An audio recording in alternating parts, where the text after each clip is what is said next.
show you some pictures of like what it used to look like, and then pictures of what it now looks like.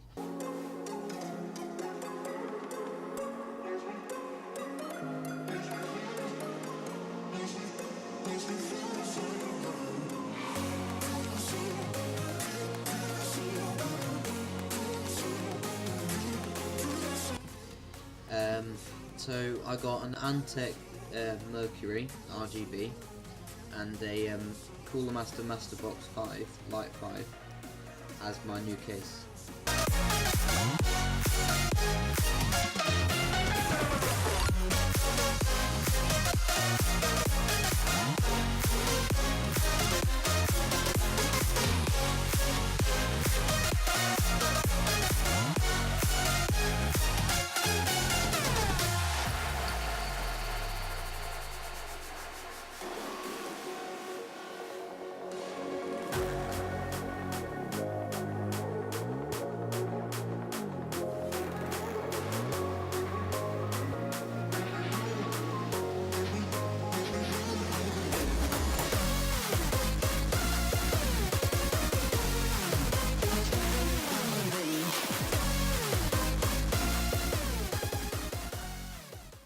Thermals wise, with the cooler, it's actually 30 degrees running at idle, whereas before it was 28, so that's actually not as good, although I've gone for more aesthetics because 2 degrees won't really matter, to be honest. It's fine.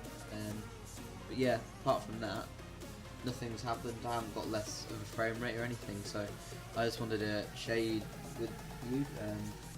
But yeah, I just think it looks a lot better, and yeah, pretty happy with how it looks. Although it is a bit annoying setting up the right software for the colours to change. So yeah, just in case you want to buy these, I mean, I strongly recommend this case and the cooler. So I think they're pretty good, and yeah, hope you enjoy.